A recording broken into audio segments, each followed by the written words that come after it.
Okay, so imagine this. 140 billion euros. It's a lifeline, right, for Ukraine. They desperately need it to survive the next couple of years. Everyone's waiting for the EU decision. The summit ends, and bang, that funding just pulled from the final conclusions. Gone. Sound like Europe just gave up, doesn't it? Like they're exhausted. Exactly. But the official line is totally the opposite. They insist they're still committed. So what on earth actually happened? It turns out this isn't about if they want to help Ukraine. Oh, no. It's this huge, complex fight, technical, legal, financial emotion over how they can possibly get this money moving without causing a massive blowback. Welcome to the Military Point. Hey, everyone. Before we jump in, let us know in the comments where you're tuning in from today. We always love to see where our listeners are. Yeah, definitely let us know.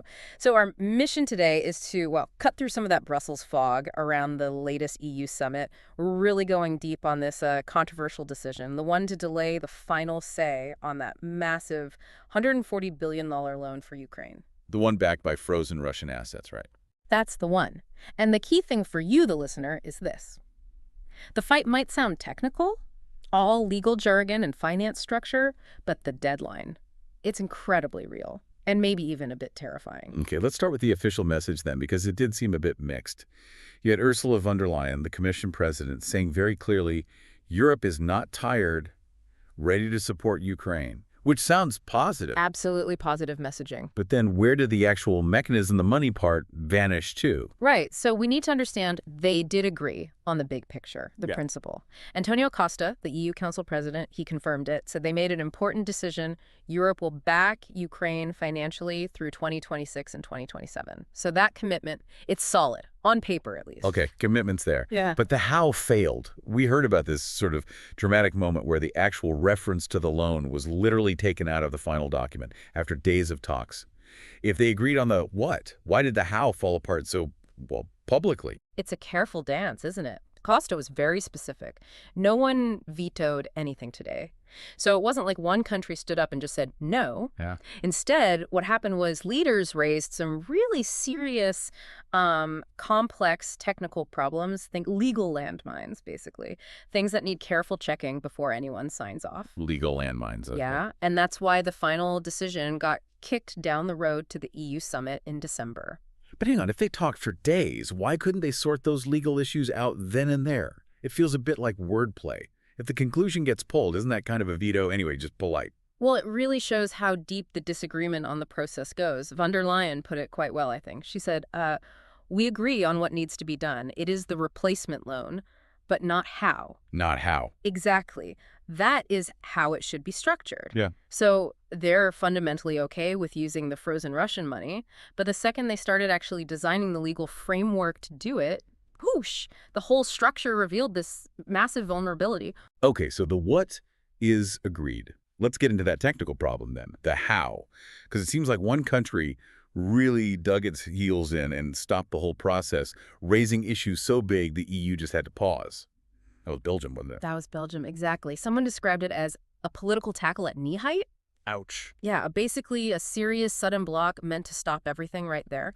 And the reason Belgium has this sort of unique leverage is financial. Yeah. That critical $140 billion in frozen Russian assets, the vast majority of it, it's sitting in the Belgian securities settlement system. It's called Euroclear. Okay, Euroclear.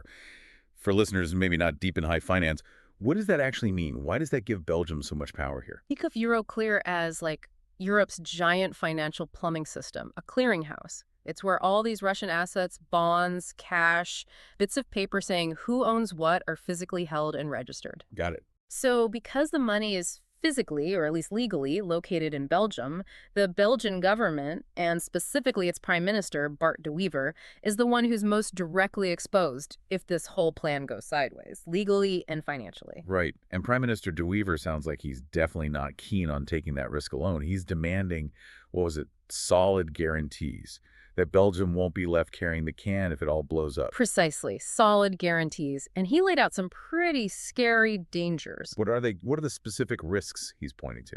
Well, he outlined three big ones, and they kind of connect. First, the most obvious one, the legal risk.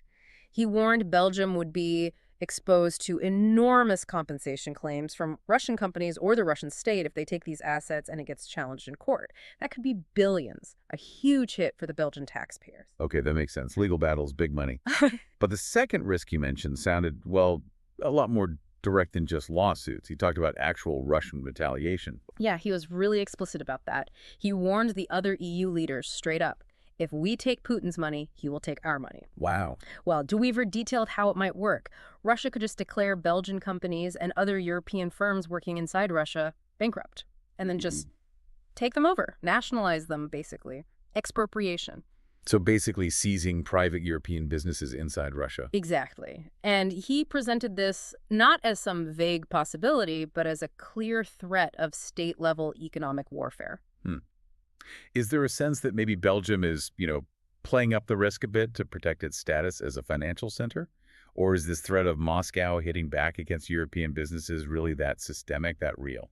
Well, the third risk he mentioned suggests it is systemic, or at least that's the fear. De Wever widened the picture. He pointed out Russia could grab Western money that's currently frozen inside Russia. But here's the real kicker, the precedent it sets. He warned that perhaps countries that are friendly towards Russia will do the same. Ah, okay. So this isn't just about a fight between Brussels and Moscow. No.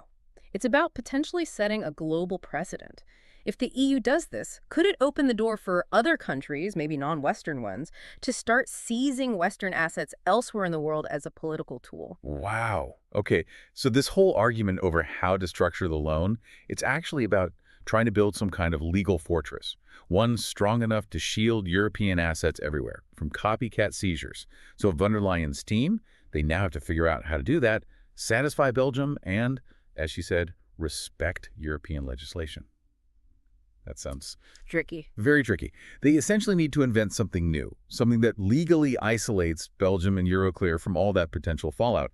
But, and here's the crunch, they're working against this incredibly tight deadline.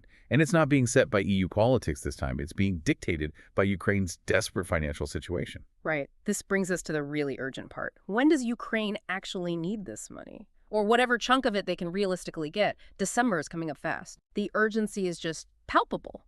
President Zelensky himself apparently said at the summit, the money needs to start flowing soon. His preference, at the beginning of 2026. Beginning of 2026. Okay, so if the EU makes a decision in December, then they still have to draft all the laws, set up the whole mechanism that leaves basically zero room for delays, doesn't it? No wiggle room for bureaucracy. Almost none. And this is the piece of information that really turns the December deadline from important to absolutely critical. We heard from a centrally placed EU official, this was back in early October. They warned, quite bluntly, that Ukraine will run out of money completely by the end of the first quarter of 2026. And of Q1 2026, so March. Yes. And if the money doesn't land by then, what's the official consequence? Why does that become a security risk for all of Europe, not just an economic problem for Kyiv? The official warning couldn't be clearer. Ukraine faces an economic collapse. Full stop. And that collapse, the official stated, immediately becomes a security risk for the entire continent. Because you can't fight a war if the government runs out of cash. Pretty much. You can't maintain a front line, you can't pay soldiers, you can't run essential services, keep the country functioning if the treasury is empty. Financial stability underpins military stability. They're linked. So these next, 6 weeks until the December summit, they're basically a sprint, a race to design this bulletproof legal shield for Belgium, strong enough to handle potentially global economic retaliation, all while the clock is ticking down to this predicted economic implosion in Ukraine by the end of March. The whole technical debate over the how is literally deciding the military outcome, potentially. It's an extraordinary situation, isn't it? You have Europe apparently completely united in wanting to support Ukraine financially through 2027. The will is there.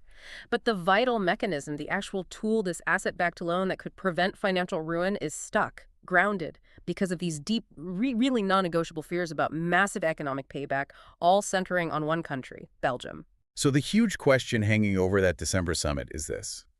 What specific structural guarantees can the EU possibly invent in the next few weeks? Guarantees that go beyond just saying, we'll follow the existing law. What can they build that truly convinces Belgium they're protected and averts that Q1 2026 crisis everyone's warning about. Yeah, they need something concrete, don't they? A way to basically say, look, if the lawsuits come, if Russia retaliates against companies, the cost won't fall on Belgium alone. It'll be shared across the whole EU. Yeah. They need to absorb that risk continent-wide. Spread the liability. Exactly. Protect Euroclear completely. It's a fundamental test, really. Can the EU's legal and economic structures hold up under this kind of intense pressure? Can they show that cohesion? That is the incredibly complex challenge they face. Yeah. A high-stakes legal puzzle with Ukraine's financial survival hanging in the balance. You've been listening to The Military Point. Stay sharp, stay informed, and we'll catch you next time.